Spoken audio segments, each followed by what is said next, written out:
पूरा देश आज राष्ट्रपिता महात्मा गांधी और भारत के दूसरे प्रधानमंत्री लाल बहादुर शास्त्री की जयंती मना रहा है। शिमला में राज्यपाल शिव प्रताप शुक्ल ने दोनों महान विभूतियों की प्रतिमा पर पुष्पांजलि अर्पित की। कांग्रेस प्रदेश अध्यक्ष प्रतिभा सिंह, शिमला के विधायक हरीश जनार्था सहित अन्य गणमान्य लोगों ने उन्हें पुष्पांजलि अर्पित कर राष्ट्र के प्रति उनके योगदान को याद किया। राज्यपाल शिव प्रताप शुक्ल ने इस दौरान कहा कि महात्मा गांधी ने देश में आजादी की अलख जगाई, जिससे पूरा देश इस अंग्रेजों की दास्तान से मुक्त होने के लिए उनके साथ चला। देश में गरीबी के चलते गांधी ने संकल्प लिया कि एक वस्त्र पहनेंगे। वहीं लाल बहादुर शास्त्री ने जय जवान जय किसान का नारा दिया। जवान और किसान मिलकर देश को आर्थिक और सुरक्षा से मजबूत करे। उन्होंने कहा कि आज महात्मा गांधी और शास्त्री जी की प्रतिमा पर श्रद्धांजलि नहीं बल्कि उनकी अमरता को नमन किया जा रहा है। उन्होंने कहा कि सभी को राष्ट्र के प्रति समर्पण की भावना से काम करना चाहिए। राज्यपाल ने कहा कि महात्मा गांधी अहिंसा के पुजारी थे। विश्व के अनेक देशों में उनकी प्रतिमा लगाई गई है। उनके अनुयायी के रूप में प्रधानमंत्री रूस और युद्ध को लेकर कह रहे हैं कि युद्ध हल नहीं बल्कि अहिंसा और शांति ही हल है। ये तभी कहा जा रहा है जब भारत गांधी के मार्ग पर चल रहा है। पूज्य महात्मा गांधी जी ने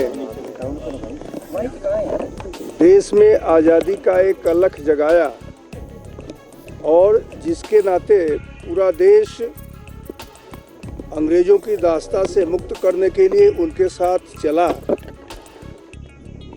उन्होंने एक संकल्प लिया कि अगर देश में गरीबी है तो हम उन लोगों के साथ रहेंगे जो लोग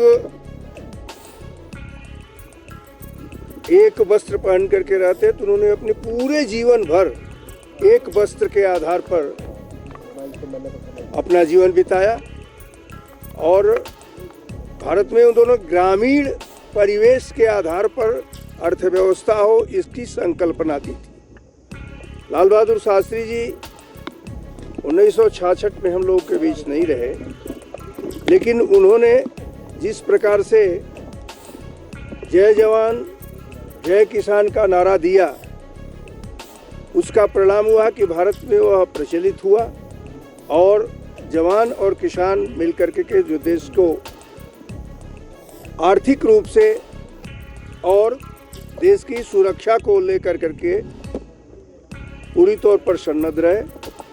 यही अमरता होती है कि आज सब लोग गांधी जी के और शास्त्री जी के प्रतिमा पर जा कर करके श्रद्धांजलि अर्पित कर रहे हैं। वो श्रद्धांजलि नहीं बल्कि उनके अमरता को नमन कर रहे हैं। यही पूरी जीवन की एक गाथा होती है। मुझे लगता है कि सबको राष्ट्र के प्रति समर्पण की भावना रख कर के ही कार्य करना चाहिए। देखिए, महात्मा गांधी जी अब केवल भारत के नहीं रह गए, बल्कि महात्मा गांधी जी की प्रतिमा विश्व के अनेक देशों ने अपना कर करके वहाँ पर लगाने का काम किया है, क्योंकि वो अहिंसा के पुजारी माने जाते थे। हिंसा के खिलाफ हमेशा वो रहे।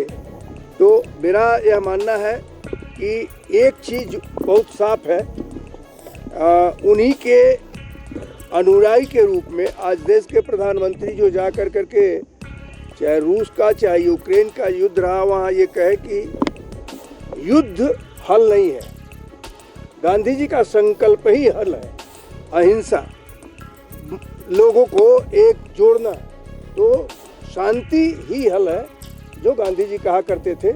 आज उस बात को देश के प्रधानमंत्री भी दूसरे जगहों पर भी जाकर के सिद्ध करें और तभी लोग ये कह रहे हैं कि अगर यूक्रेन और रूस के युद्ध को कोई रुकवा सकता है तो चीन है, ब्राज़ील है और भारत है।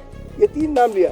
भारत उसमें इस नाते है कि गांधी जी ने संदेश दिया, वो संदेश हम उस संदेश का हम पालन कर रहे हैं।